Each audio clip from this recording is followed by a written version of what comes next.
Welcome to the Day Job to Dream Job Summit. I'm here with Miss Katie DePaola. Welcome, my love. Hi. So Katie DePaola brings leadership coach training together through Inner Glow Circle, her dynamic mastermind and coach training program with members all over the world. It's an expanded version of her Goddess Circle Women's Group, which she's hosted in her crystal-infused penthouse since 2014 and is now making its way into the living rooms and yoga studios all over the globe. For years, Katie's one-on-one and group coaching clients came to her with their desire for a more empowered way to work with other women. In response to their need for an aligned community and connected sisterhood, Katie took action and founded Inner Glow Circle. Her mission?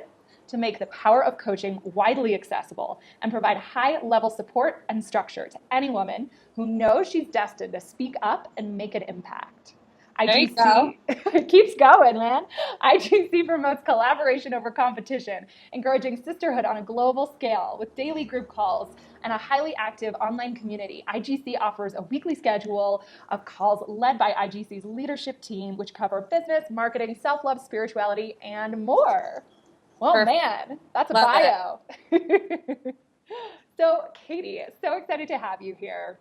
I'd love to hear a little bit more about your entrepreneurial journey and kind of what I call the day job to dream job story. But how did you come to be the boss babe that you are today?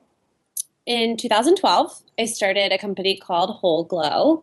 Cool. And it was an organic spray tanning company. And it's funny, somebody, just a sister in the industry who, like, I kind of know her work and she kind of knows mine, came to me the other day. We were chatting and she's like, spray tanning, really? Like, that's how you got, like, what's that about?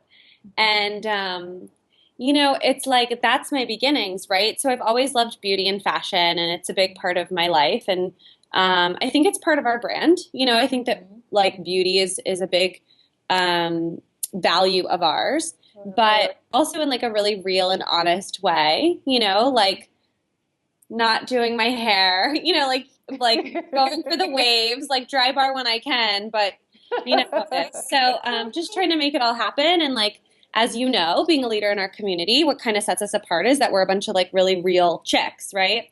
So, and we're here to tell the truth. And as you say, and you know that I say, that means the truth, right? Like, not part of the truth, which is often what people do. Like, many people are just so selective about how they share their story. And that's fine. Everybody can do their own thing the way that they want. And I'm always just like, I'm happy to have more women doing work like this. And of course, it's not just women. There's men too who aren't telling the truth. But, a big part of our vision is to, like, be real and tell the truth, right? So, of course, like, I started out as an entrepreneur. It was exactly 4 years ago now this month. So March of 2012 was when I opened the business. Okay. And it was like a little boutique, situation in my house. You remember the old days. Remember. And so I started taking clients, and, I had all these, like, I always say this, and it's the truth, and it's kind of funny, but I had all these naked women coming in and out of my house. Yep. And I was spray tanning them, and they were leaving with this glow. And, when this colleague of mine asked me the other day, like, explain the whole spray tanning thing, I was kind of like, what do you mean? Like, there's such a clear connection to me at this point that I don't sometimes understand how other people don't get it. But, we were really like, so I found this product that I loved. It was when I was living in New York. At the time, I was working for my dad's company. And I was writing this blog on the side with, like, some girlfriends. But it wasn't, like, getting, people were reading it, but just, like, it wasn't getting a ton of traction. It's not like I was going to be selling ads off of it or whatever. And so I really was looking for something else to pour my heart and soul into. Like, I knew that I was bored, and I love my dad and I love my family and I love, the work that we do. And obviously it's given me access to a great life and a lot of resources, but, like, it's just not my jam. Right. So I was good. I was good at, like, I was working with them on marketing. And so I was also learning a lot. And I have a lot of business, sales and marketing background already. So I decided to start this organic spray tanning company in my home, set up this little studio, had the girls coming in and out. So cool. I love how you just started, you didn't, like, have to, I don't know. It's like you were just like, I'm bored. I'm going to do something. Boom. Yeah, I mean, it cost me about $5,000 to invest in all the startup stuff. Okay. Like the equipment, the supplies that I needed. The launch party that some of our mutual friends actually helped me do on like a rooftop in DC. And Cool. I just like was trying to be more legit, but like do it on the cheap, you know, and I didn't really know what I was doing. I was guessing. I was at that point, I was willing to gamble with $5,000, you know? I was like, if nothing else, like we have a spray tanning machine, right? Which obviously a family Not needs. the end of the world. Yeah, totally. And yeah, it's not the end of the world. And if it's great, I make back the money and then some, right? And this can like actually sustain me, and maybe I could just do this, right? Just spray tan people all day. And so whatever, like it grew. We had different people working with us, working for us. I think we had like, you know, a couple thousand clients come through over the years and really built like a little following community for ourselves. And then what started to happen was like, you know, like I said, I was doing this in my home, right? So there's like a lot of service providers that will like run their massage therapy thing or their Reiki thing out of like their garage, which is converted. You know, like me and my mom grew up going to this hairstylist who had a converted garage to a hair studio. Okay, like interesting. if you're an entrepreneur and you need people to come see you in person, people often do that, right? Like just like in my space now, I host the girls for retreats or events or whatever. Totally. So I like set up my little studio. And so, you know, what happened was I got this really big gift. Well, two, actually. The first gift was that because I got to see so many different women, like without clothes on, I got to see the truth. I got to see the truth about our bodies, about our like hair, about like our situations. Like I really just got to see the truth. And so like, you know, I've always been a very high impact, high, you know, type A person, very competitive with myself. And so I had always compared myself to like, you know, women in the media, and all of a sudden I was like, oh, wait, like this is what's real, you know? And so I was like, I started to love my body more. I started to like see my beauty more, because I also just like saw so many women coming in, and like, it's not like they were like trying to get with my ex-boyfriend. They were like coming to me to help them like feel more beautiful, right? And like over the years, I had women cry, hugging me after their services because like now does that mess up the tan if they give you a hug after the well, it was like a like a sort of a pat hug, you know? Cool.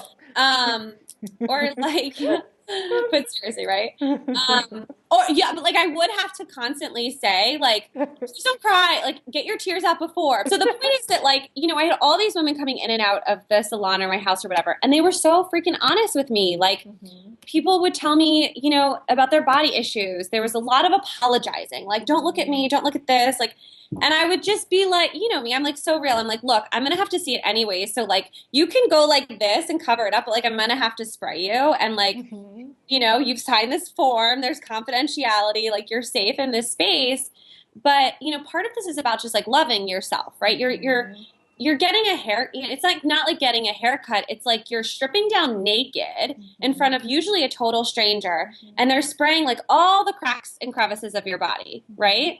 And then you leave feeling glowing, like happy, healthy, you know, with a little bit of color, often with like a boost.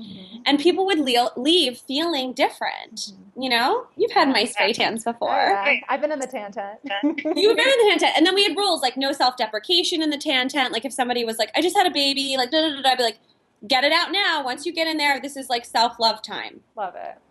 So then a couple things happened. I hired a coach, and he really encouraged me to become a coach. And so I went through my coach training, and I built a pretty full practice relatively quickly. It took me a couple months to get started, but like into like my third month of coaching, I started to really build my practice, and it grew consistently month to month. But at that time I had 3 jobs. So like I was only piling more stuff onto my plate. And that's something I'm sure anyone watching this can relate to. Like when we have this passion project that we're bringing into the world, but we're still juggling everything else on the side, it can be like, it's exciting, but it's definitely hard. Yeah. It's hard. And like, I didn't realize like that the greatest self-care was to really pare things down until my brother died and my ex left and like all that stuff, you know? So over the years, you know, I had to like have my dream job first, right? Like, and I didn't know what it was. I tried different things and I played, and you know, Inner Glow Circle is yet another iteration of playing. So now Yeah, no, What I'm curious, surprised like from the one-on-one practice to inner glow circle, like what was the shift from there? Like how did you go from that one-on-one practice to deciding like, wow, I'm really like called to like create this tribe and community? Like what was that? What was that shift like? I just think I knew it needed to exist. I was Mm-hmm. having a couple problems in my personal life and in my business that I couldn't solve. Not Mm-hmm. dramatic problems, but like Mm-hmm. all my best friends were coaches. Mm-hmm.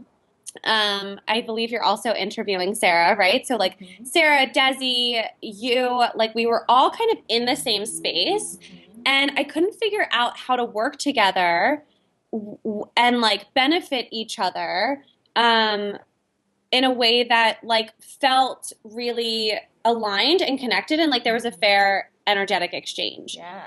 And so I knew there had to be like, and I started to see this like all these pockets of girls, like because we have Goddess Circle, which is like a big, we have a big DC community with Goddess Circle, and we have different Goddess Circles all over.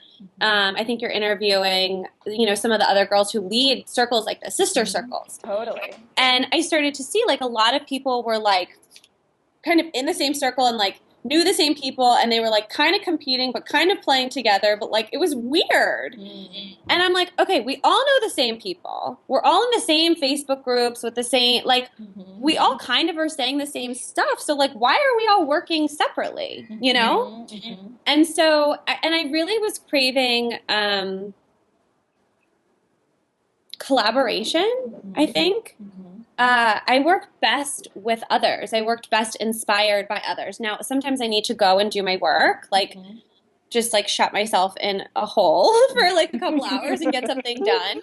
Yeah. But my best work happens when I get to like chat something out with someone, or that's why I have a coach, and like why I have different mentors and leaders, because like I like working in collaboration. To me, it's more fun and exciting. We have a big Totally. team as a company, right? We have 10 leaders, Mm-hmm. and then we have like anywhere from 5 to 7 like support staff, depending on what we're going through.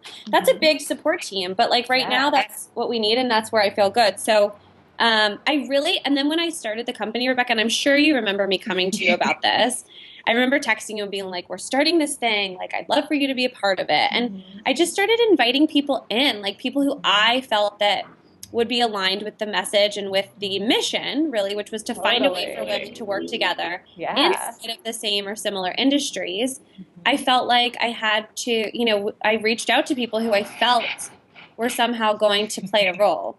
That's awesome. So cool to hear about the journey. And like, obviously I know it like in person, but to like just hear the whole thing, it's really just cool to see how it's evolved. Yeah. Oh, I want to say one more thing. Because I was on a call today. I was leading a mastermind call. My mastermind call in IGC is also called If She Can Do It, I Can Do It. And I think I told you that. But so we were on that call, and one of the girls was sharing something. She said, I said something, and then she heard it like differently, but then the way she said it, it was like really well branded. And she's like, you should use that, or I don't know what she said, or maybe I can borrow that, or was it you? I forget who I was talking to, but I was having this conversation with somebody. And I started saying, like, no, everything is co-creation, right? So, like, I could go back and tell you, like, of my clients, what ideas did I, like, give to them or, like, spark for them, right? But, like, that's so egoic, first of all. Second of all, it doesn't matter. Why are you keeping score?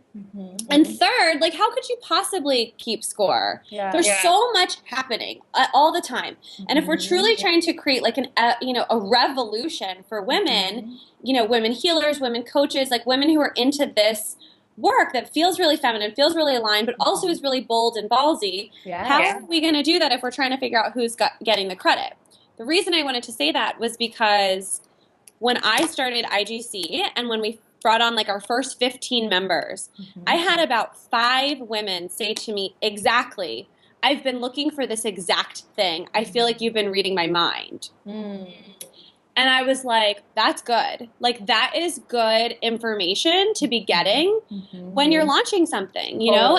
And that's how I knew that it was going to have stickiness in the industry, because I feel like, I've been able to pick up, I allow myself to be open to pick up the collective energy of what a specific group of women need. Mm-hmm. And so I was able to pick up that vision from you, from, some of the other leaders who have been involved with IGC, from our members, from our future leaders. Like, I feel like we're all creating this vision together. Mm-hmm. And so I think that's really, really important to remember. Yeah, I love that. Such a good reminder, and so true. We're all like co-creating and collaborating, and yeah, it's such a foundational piece of IGC, and it's just, yeah, it's awesome.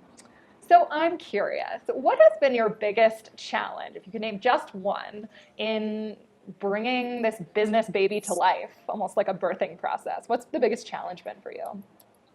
That's a big question. I don't know how to say it to bucket all of the stuff, but maybe you can help me. So, and I think it has something to do with sovereignty, which is what we were talking about last night. But, I think that, so in the Ignite event that we're hosting on April 28th, I'm talking about managing through the mess of life. Mm-hmm. And it's like not really a pretty title. You know what I mean? Like, I asked our publicist, I'm like, do we need to PR that? She's like, no, I like it. It's honest. It's you. I'm like, okay, fine.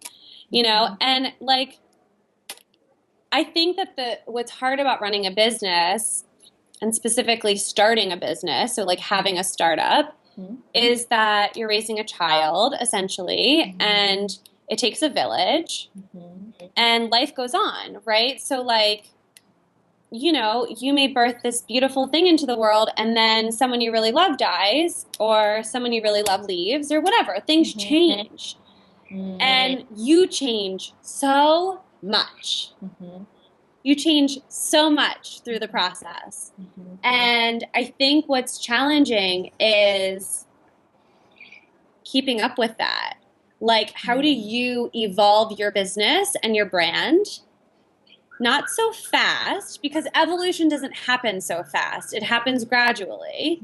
But how do you do it in a way that aligns with your life and who you are? And, sometimes when you're doing, and I'm sure this whole thing is like, you're really going to be reaching out to a lot of coaches in this. And really anyone who's interested in entrepreneurship and wants to create their version of a dream job, whatever that is. Right, exactly. So it's your dream, right? So you are constantly changing. So like, guess what? Your dream is constantly changing, and the way it looks is constantly changing. And like, there are different parts of that are challenging. One, you feel crazy a lot of the time. Two, and like reading about other crazy entrepreneurs helps, right? I mean, one of my biggest inspirations in the coaching industry has always been Nisha Moodley, and I'm also very inspired by Gabby Bernstein. I wrote about this in our newsletter this week, but Gabby was like my first mainstream spiritual teacher, and I met her 6 years ago, like right around this time. So she really ignited things for me and like kicked some stuff off. And then Nisha, like I really fell in love with her beauty and her rawness, and she just shared stuff in a way that was so real. And that was really important for me, because this year I lost my brother. As you know, he died really unexpectedly. He passed away in his sleep last May, and it was a huge tragedy for our family. And it was really like exposed. Everyone knew. I couldn't hide it. I was always really good at like hiding stuff. I was never the coach that was like hanging out with my clients. Like I was like, like very separate about that. And then like all of a sudden everyone knew everything about my life and my business. And then when my ex and I broke up, it was the same thing. Like my whole relationship was falling apart in front of everyone. And so even if people weren't asking questions, because I'm claircognizant, I knew they had questions. And so, it's hard. The plight of the intuitive businesswoman. Yeah. Interesting. So interesting. Well, one of the things I admire most about you is your ability to like really be a powerful leader and grow a team of people. And people listening to this interview may be in different places in their business, right? Maybe they're just starting out, or maybe they're ready to scale and expand. Do you have like one nugget of wisdom for growing a team or managing a team that you've taken from your experience working with a lot of people?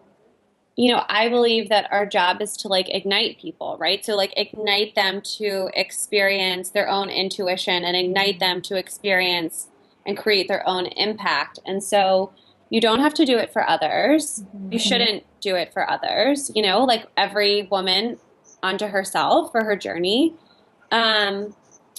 Make sure you're working with the right people. It takes time to find the right team. It's hard. It's one of the hardest parts of business, I think, is finding the right people. Now, I like just because someone's left or isn't with us anymore or isn't with me, and I have like multiple businesses of people that have moved through, and that doesn't mean it's bad or negative, or it doesn't mean anything about me, and it doesn't mean anything about them. It just means that our time was up, And so I don't know, I see like a lot of women, especially, just in the circles that I'm in, as they gain more power, and more sovereignty over their lives, they also have more questions. Are they doing it right? Why are people getting frustrated? They're taking things personally. Like, I don't know, building a team is different. It's different than building a coaching practice. It's like you still are, coaching and inspiring people, but you have to come up with that delicate balance, and it's all about energetic exchange. In coaching, it's very clean. The client pays the coach delivers services, right? When you're getting into other types of partnerships in business, both parties have to feel out what feels good. You mentioned this concept of igniting people, igniting your team. Can you tell us a little bit about the upcoming IGC Ignite event and, where people can learn more? There's an event?